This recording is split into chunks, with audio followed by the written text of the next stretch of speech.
my guest, Connor Wentling, has done many things in life, and that has led to his life's philosophy of living a life of intention. Join me as we learn about the twists and turns that has him using improv and stoicism to help him navigate a life when sometimes things just come flying at you unexpectedly.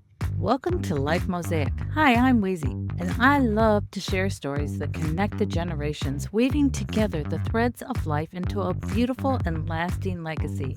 This is a space where every moment and memory matters, embracing the joy, the challenges, and everything in between that shapes who we are.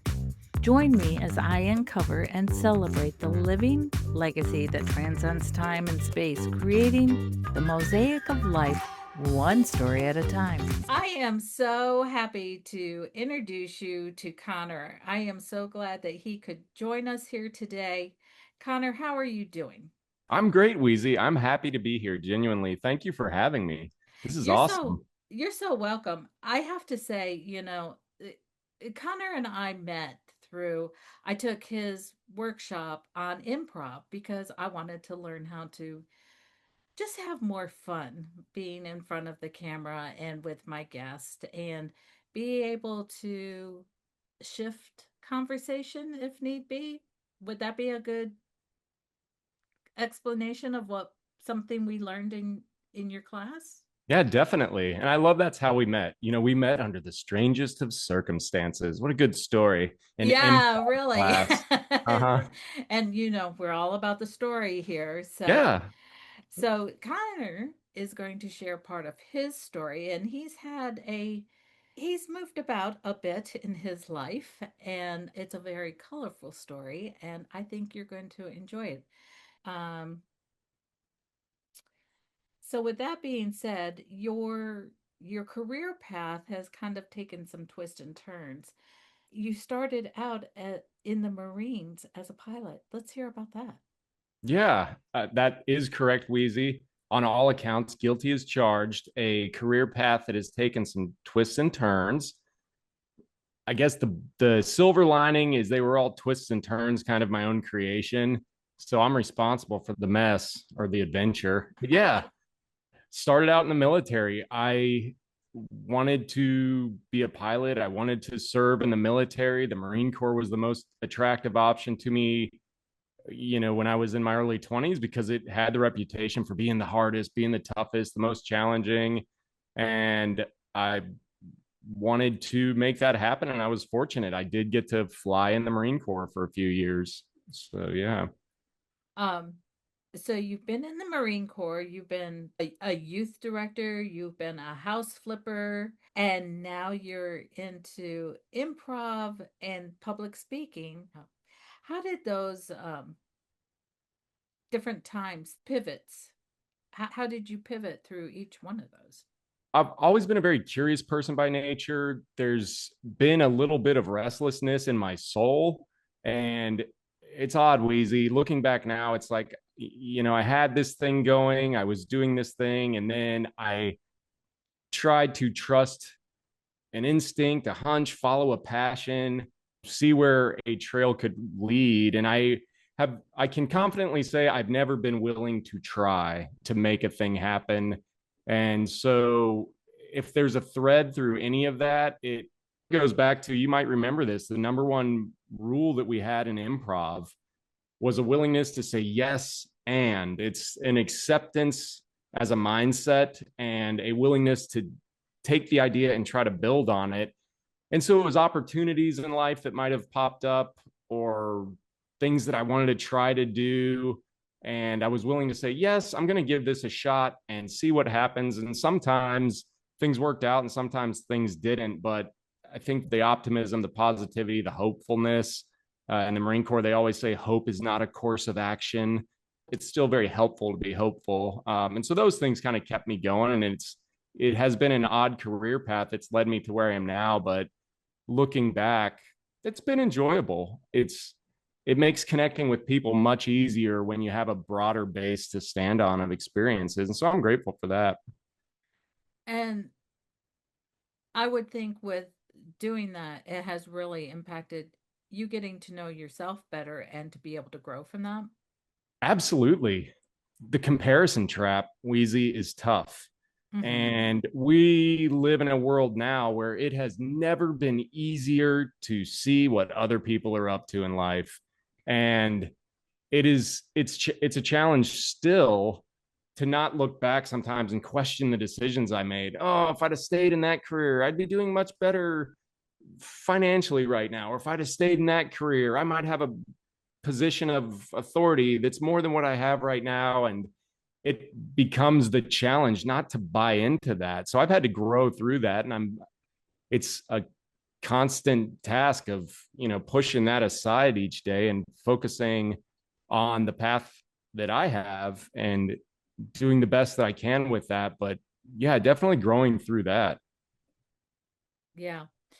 Um, of course, when we're preparing for the podcast, I ask you a little background stuff, and Mm-hmm. you said something in there that some of your no's have been as important as your yeses.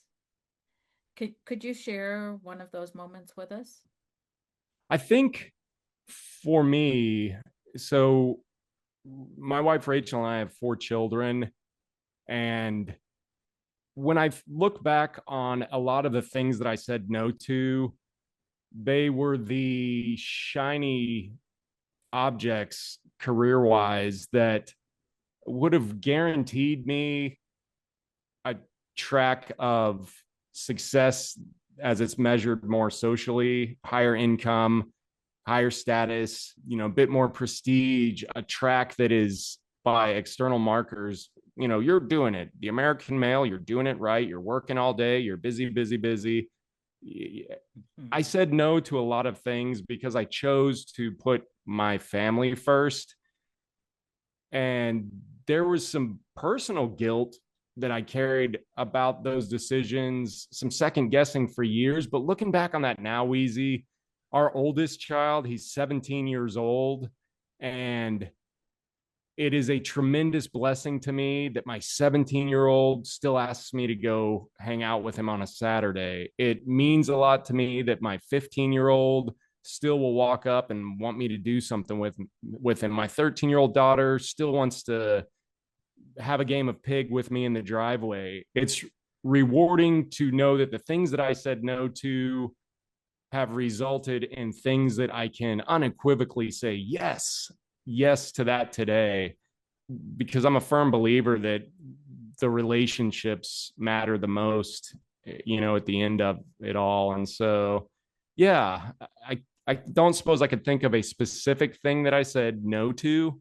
The specifics I would have in mind right now are still the ones sometimes it's like, did I make the right decision? But that's a tough game to play, the what It if. is. Yeah, It you go is. back and I sometimes think about life in these terms, that there's a million different opportunities we have that can lead to millions of different outcomes. And it's like if I were to go back and pick one of those things and change it, those second and third order effects might change everything I love about the life that I have today. So there's acceptance where I am. And Well, yeah. I give you kudos for that because there's being a story listener with my with the people that I work with.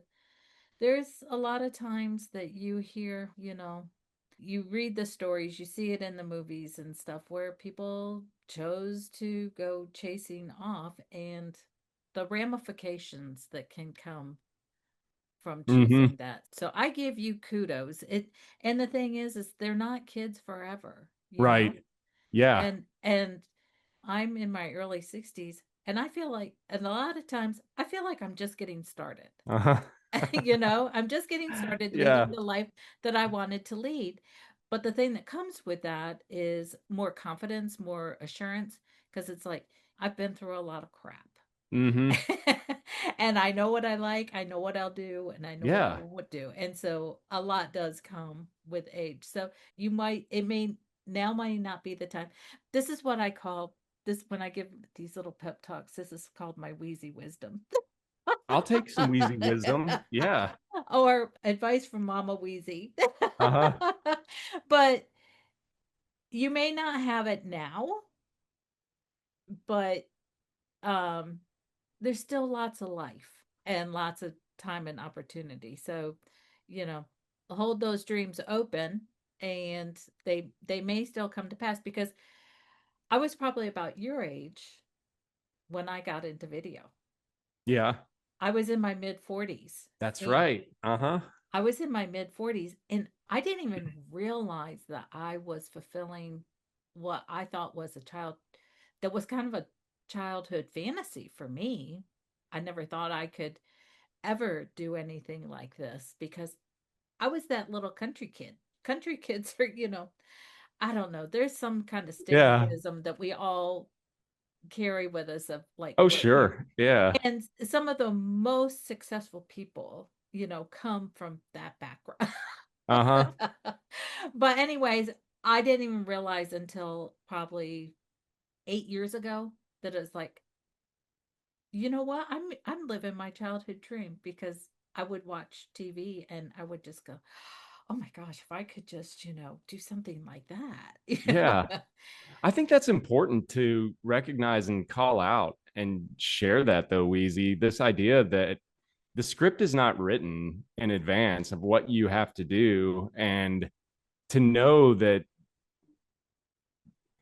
to the maximum extent possible, there are ways to make those kind of dreams happen, Mhm. and the parents you were born to don't dictate the person you have to be, and the story can be written, or kind of the phrase is, you can build the plane while you're flying it, and you figure it out, and then it is rewarding to hear like you've arrived at the point where you've built the plane, and it's the one you were hoping for, Yeah. so that's awesome.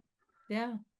Yeah, I think about that a lot, and I appreciate that, and I'm that's wisdom I will take, that just that kudos that I did the right thing, because I think I read it somewhere. I came across it, this idea that we don't get to choose our parents, but we can, in some sense, choose who we want to be children to.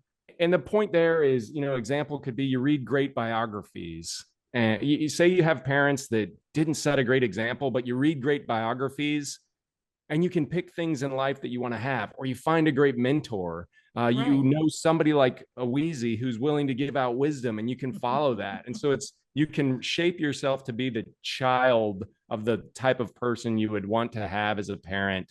And it's like, my hope is that, or backing up, it's like my closeted fear is one day my children are gonna be old enough to recognize, whoa, the emperor has no clothes. Dad's not all he was made up to be.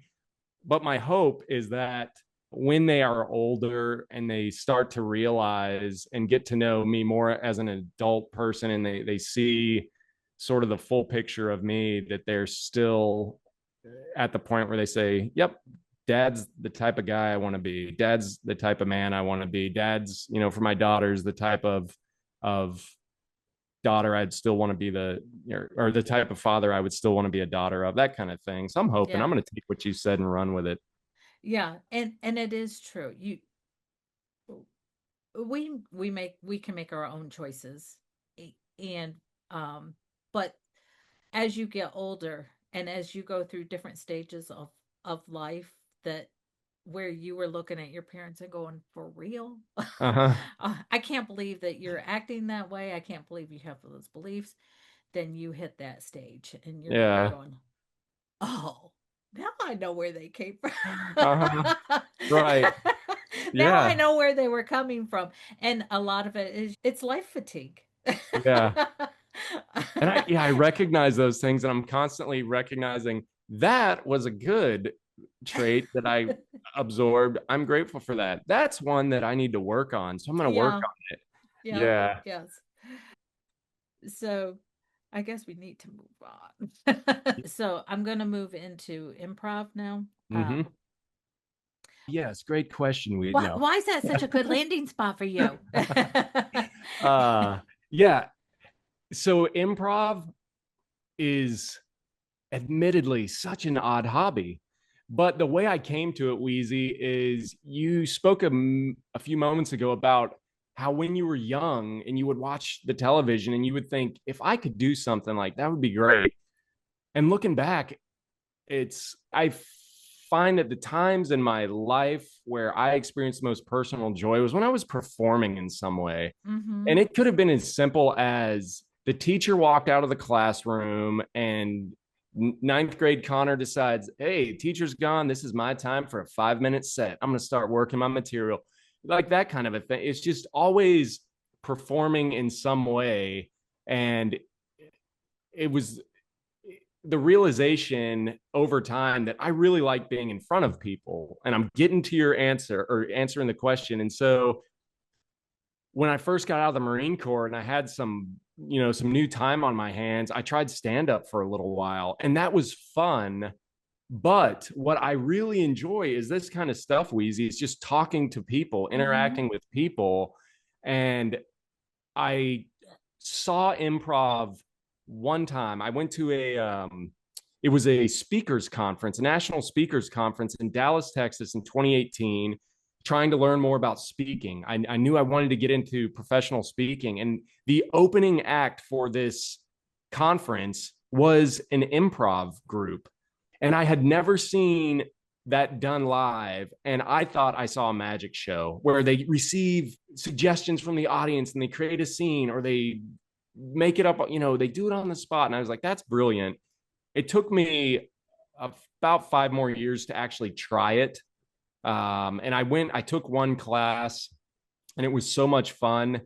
And it's the power of laughter, Wheezy. It's the power of working with other people. There are Mm-hmm. days I don't want to go to an improv practice. There's days I don't want to go to an improv show, but I'm telling you, after the practice or after the show, you just feel so good. And it's just, I'm glad I did that.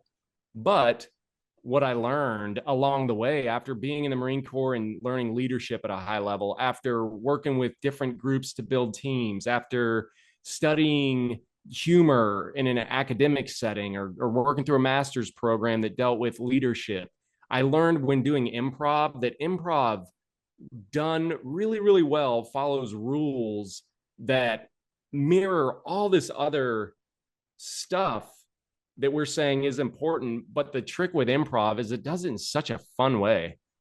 Yeah. And so it's a neat way to learn, a neat way to teach, a neat way to connect with people, and it's fun. And I am convinced we are not having as much fun as we should be anymore. So that's kind of how I landed there, and kind of what keeps me going back to the well.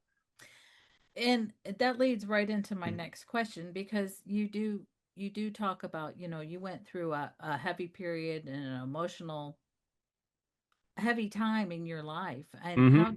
how did improv help you? Yeah, Uh, I appreciate that question, Wheezy, because the answer is sort of twofold. There's two sides to the coin of what helped me, and both of them are what I speak on. One is the humor side of things, and that's really where improv helps. The other is the philosophy side, and the school of wisdom, specifically in philosophy, is Stoicism. So they call it the dark night of the soul, so to speak, was a period of about 3 years where the the emotional baggage I may have picked up along the way at some point, you mix in a little bit of PTSD with the military, you mix in transitioning from the youth of your adulthood, your late 20s, your early 30s, into your late 30s, early 40s. And it was just this sort of hurricane of difficult emotions that I struggled with. And I tried the traditional things, counseling. They did their best. That didn't help. Religion, I tried to rely on faith a bit more. That didn't quite work for me. These are all great tools. But what ended up helping me was relying on the power of humor and pulling back in my college, my first college love. It wasn't a girl, it was philosophy. Pulling that back in and applying it with intentionality. And those two things work together to really help me right the ship again. Yeah. So going into that, could you just kind of describe what Stoicism represents? Sure. And so if you're not familiar, it's a 2,000-year-old philosophy. It was came about between Athens and Rome in the kind of right around the late 200 BC, 100 BC period to really kind of reaching its high water mark in the first and second century AD. And the whole idea of Stoicism is that there are things we can control, Weezy, and there are things we cannot control. And the more time we spend trying to focus on controlling the uncontrollables, the less shot we have at a good life. And the thing that I love is the list of what we can control is very, very short. It's about two or three things. We can control our thoughts, we can control our reactions, and we can control how we treat other people. Outside of that, it is all outside of our control. And you do the best you can to plan, but where we really get our armor in how we approach everyday life is in the understanding that it's what I add to it. What I think about the thing is really what is going to cause what is known as like a secondary suffering. You know, just the other day walking around my truck, I caught my shin on the hitch. That's bad. It's Yeah. painful. Yeah. You're not going to be giggling or going, No. "Oh, you bad Yeah. bitch." Uh-huh. But so often, what do? You know, Connor a few years ago would have said, "You stupid trailer hitch." Well, it's an inanimate object. It didn't do anything. And so I've suffered once by the pain, but if I get upset and angry about it, I'm then suffering, two times. And so it's with Stoicism, there's a misconception that they're emotionless. You know, everybody thinks of Spock, Yeah. all rationality, no emotion, but in truth, it's not about being or it's not about being emotionless. It's just about being less emotional, which I think is helpful.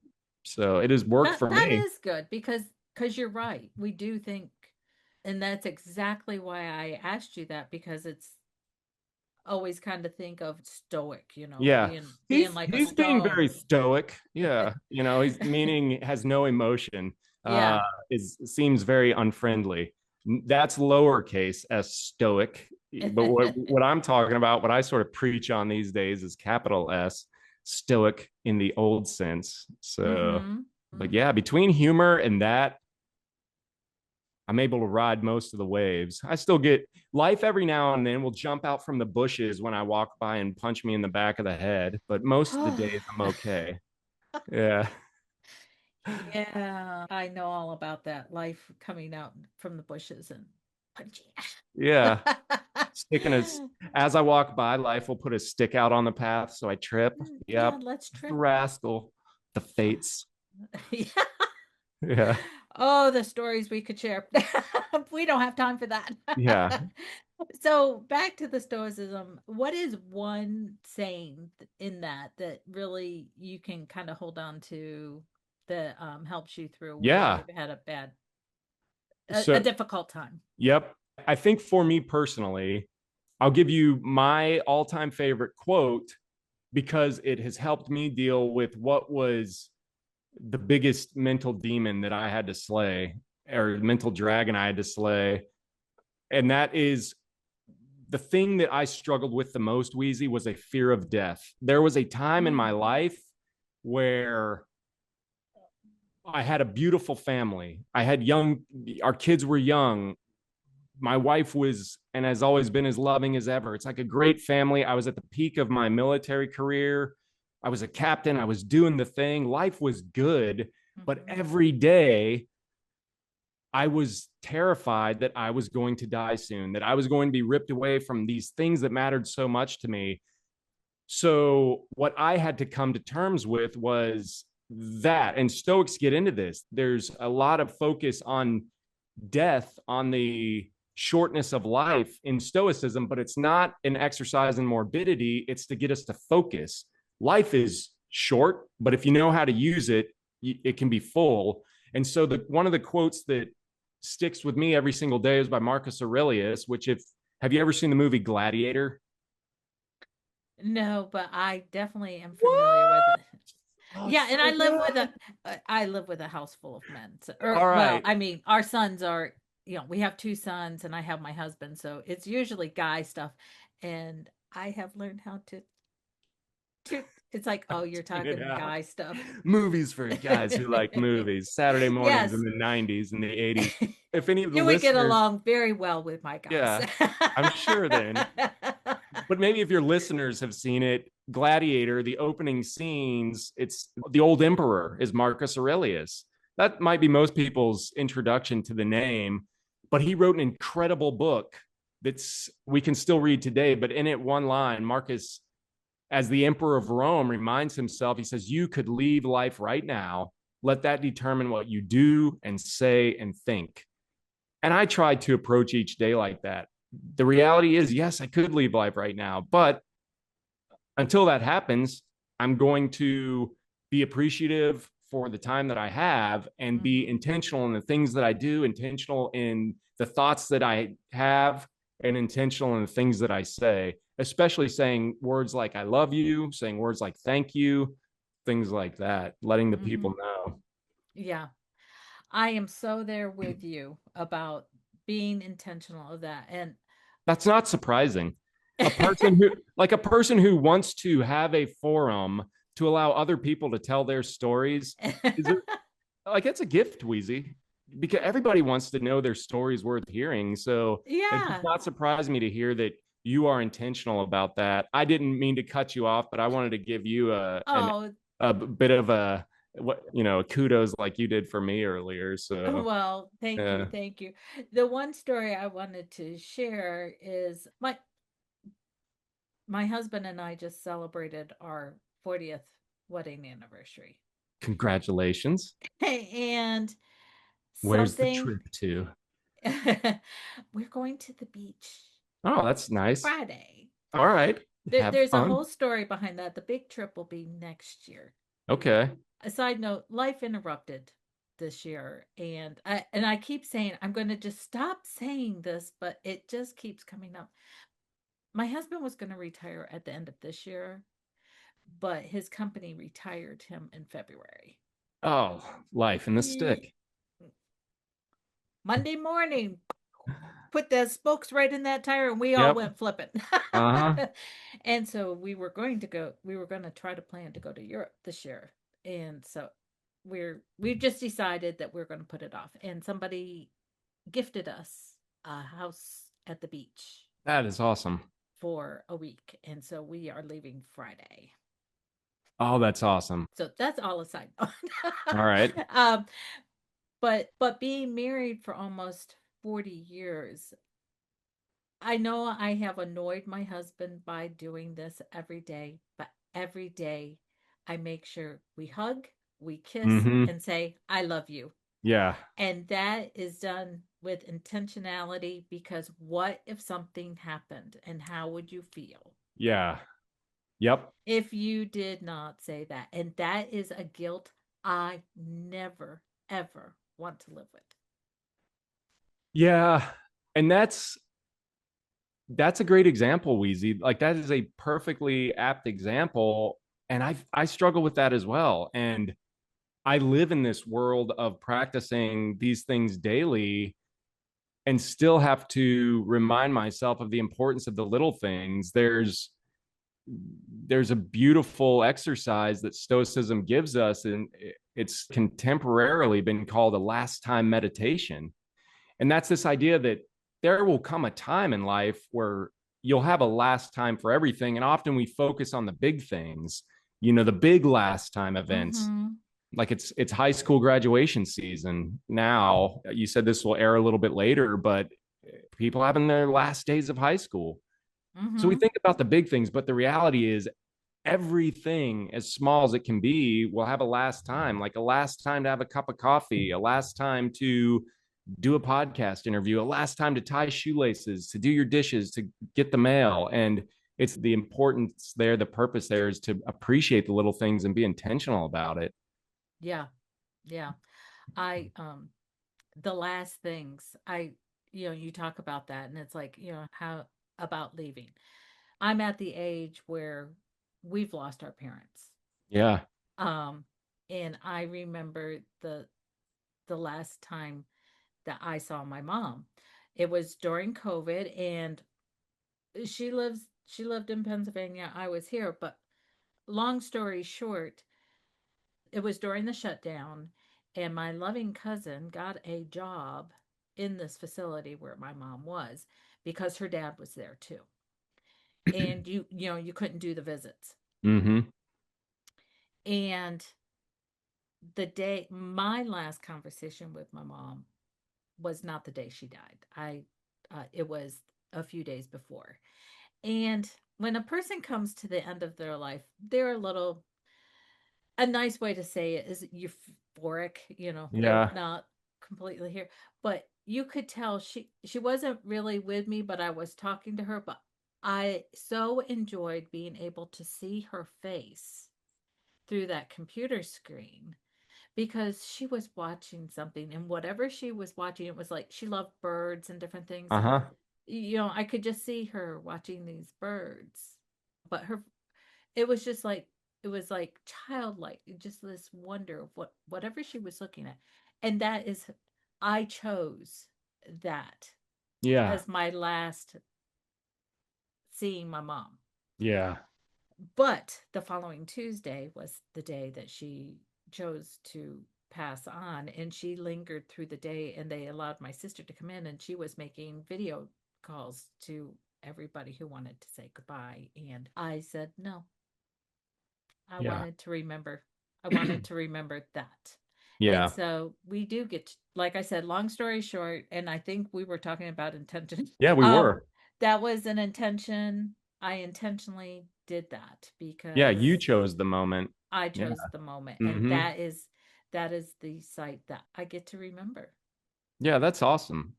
That is beautiful, Weezy. We had a similar situation like that in our family recently, and there's that intentionality to choose the moments that we're going to hang on to. And in my family, we've not experienced, going through death Mm. much yet. Time tells me, history tells us, if there's anything to it, we're going to start experiencing it more and more as the years Mm-hmm. tick by. But we had to go through that recently as a family, and there was some thought put into, do we go and visit, or do we remember the last visit and things like that. And it's challenging, I believe, because of the finality of it all, Mm-hmm. that I hope this is the right decision. But I think when your heart's right, that does count for something. So Yeah. Yeah. It uh does. yeah. Um, So we'll get on to something a little more upbeat. So you talk about some of the life choices that you made, and you chose, your intention was to not accept some things because you have these four beautiful children, and I Mm-hmm. can attest you do have a beautiful wife and a lovely wife because she Thanks, helped she's you. pretty awesome. Yeah. She helped you a lot with the workshop and everything. And Yes, the improv and workshop. she Yeah. yes, the improv workshop, and she was a great model, and she gave us many great examples.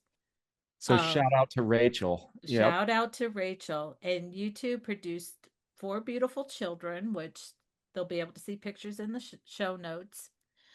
But my question is, tell us a story that kind of wraps up some of the chaos of having so many children and things going so many ways in your little family circus.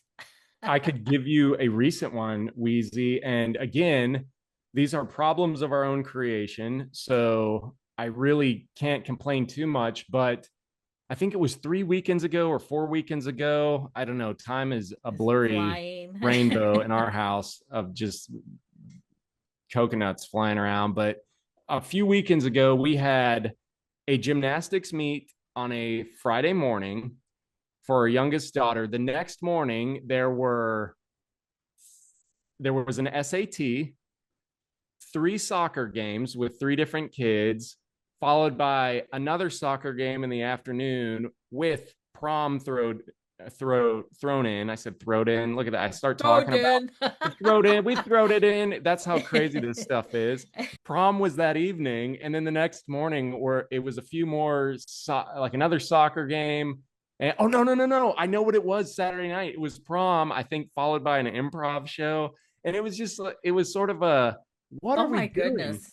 And Rachel, I think Rachel posted something about all of this list, and she said these are the days we'll miss, and my response was miss them, I won't even remember them, this is a blur.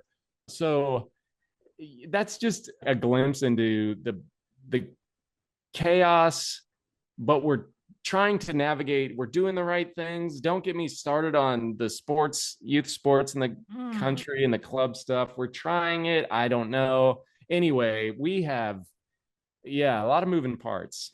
Yeah. So Once yeah, again, that is a topic that we could have a probably like-minded conversation. it's yeah, but It's good, and there's a yeah, lot of good things about it, but then there's just a lot of things, and this is probably going to be a side note too. There's just a lot of things that go on, and it's like, why do you feel that you have to carry that kind of power on a kid's sports team? Your kid's yeah, not going to be, or what kind of pressure are you putting on your kids? yeah. For us, it's as long as they're having fun and they still want to go and the passion is still there, I'm okay with it. But the second it becomes we're forcing them to go, that's where we'll definitely Mm. reassess the situation. But there are days where life feels it requires us to ask, what are we doing? What are we really doing? But I give myself grace. I read a lot of books. I love reading. It's kind of how I see the world in a way. And I read one the other day that really helped. I think it was called 4,000 Weeks Time Management for Mortals. And in the back, it wrote this idea out that was brilliant to me because it helped me reframe something I was frustrated with. And it's, for example, our house.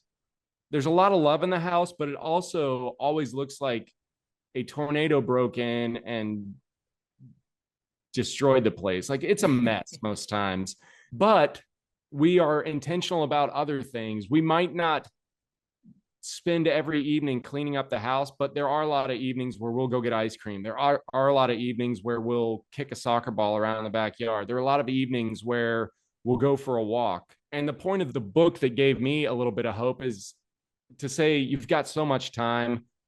Choose the things you're willing to fail at today in order to succeed at something else. And it sort of goes back, if there's a through line in the interview right now in our conversation, Weezy, I feel like it's intentionality, but it's we're trying to do the best we can and we're dropping some of the other things. If I get a full life, my kids will grow up in theory and leave home, and my wife and I will be stuck at home, and we'll have all evening to clean the house. That's right. So, yeah. My mom had a picture on the wall. Is like growing up, our home is clean enough to be lived in, but messy enough to be loved in, something like that. Oh, I So, love that. I love I that. may have misquoted it. I just made that up on the fly. Then I don't know. Well, you are all about improv, you know. That is It can true. be I whatever am. you want. Yep.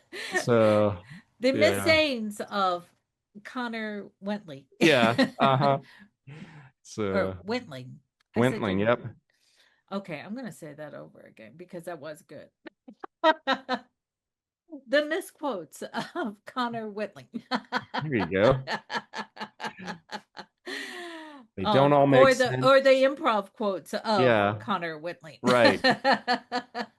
It's improv. You can do whatever you want That's and take it true. the direction There- you want. Yep. You follow the basic rules and then no rules apply. Yeah. So you have hit this, but I just want to kind of rephrase it a little bit. If somebody who's listening right now is struggling, what's one small powerful insight could you give to kind of shift their mindset? I know we've talked about it a bit, but I want to close out with this question Sure. for Connor Wisdom. Yeah. And I assume you're thinking sort of struggling mentally.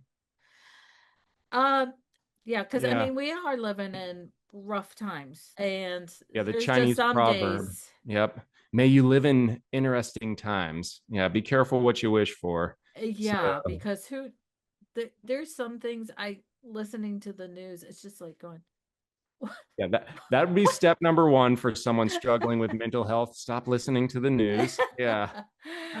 Be very careful where you get your news from. I prefer history.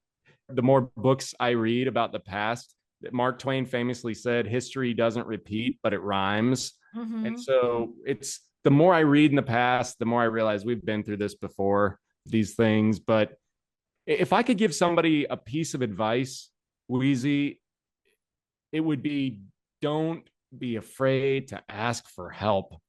Don't be afraid to put your hand in the air and say, I'm struggling here. I need some help. There, I believe it's gotten better nationally as far as the stigma associated with Mm-hmm. mental health goes. I think we're tracking in the right direction because it is becoming more acceptable to admit that we have a mental health problem. But for years, it felt like, if I broke my arm and went to a doctor, that would make perfect sense. If I had a bad cold and went to get some medication, that would make perfect sense. But if I went to seek help for an emotional issue I was facing, then for some reason I was seen as, I might be seen as not reliable or not steady, not Weak. stable, weak. Or Yep. And that was especially hard in the military, especially hard in the Marine Corps, and especially hard in aviation, where you are afraid to say anything is wrong, because if anything is wrong, there's the potential that I can't fly anymore. So it was layers upon layers. But just to quickly kind of pull it home, I would say don't be afraid to ask for help. And bringing it back to improv and stoicism quickly, if I can, in improv, one of those rules that we went over was to be a good scene partner. And that idea is knowing there are people in your life that if you need help, they're going to be there for you. Just like if you mm-hmm. and I were doing an improv scene and something happens and you can tell by my face, Weezy, I've got no idea right now what to do next, then you can jump in with your good idea and then we're back on track. That's like an improv principle that is applicable here. But then from the Stoic side, Marcus Aurelius, again, the most powerful man in the world at the time, basically a god on earth, he wrote in his journal meditations, and these were his private writings to himself. He reminded him about the need to ask for help. He was the emperor of Rome, reminding himself that it's okay to ask for help. And he had a neat analogy. He said, when a soldier climbing a wall has injured his arm and he has to reach up for his comrade to be pulled up, we see that and we think, so what? He said, it's no different when you need help. And I think that is a pretty neat way of looking at it, knowing that this was the man who at the time had limitless power and authority, but still could admit it's okay to need help from time to time. Yeah, yeah, that's awesome. And thank you for sharing that. And thank you for being here today and meeting with me. So, if somebody, say somebody wanted to invite you to be a guest speaker, All about that. I love to talk. how would somebody find you? The easiest way is going on to my website, which is www.connorwentling.com. So ConnorWentling.com. And from there are ways to communicate with me, to contact with me there. And truthfully, it's, phone is fine with me as well. Phone number is 803-984-5410. And I don't mind a call, a text, and it doesn't even have to be about speaking specifically, Weezy. It could just be, I heard this thing, I'm struggling with this thing. What do you think? And I could maybe suggest a couple books, conversation starter, those kind of things. So I'm always, if nothing else, happy to help. Great. Well, Connor, our time is up, but it was just um it was great just getting to know you more. I mean, I know we spent 4 Mondays together, Hmm. but but to get to spend some time and see a little bit more behind the curtain from that kind of situation, I'm honored that you said yes to being my guest. Thank you, Weezy. I am as well. This has been a real treat, and I hope you have a wonderful rest of your day. Thanks, Weezy. Thanks everybody for showing up. And you can always find any of the things that we mention in the show notes. You can see a picture of Connor and his beautiful family in the show notes. Of course, you're seeing it here on YouTube in video, but if you've listened to the audio, see who that person is in the show notes at lifemosaic.me, and share and subscribe and all that good stuff. Until next time, everybody, bye.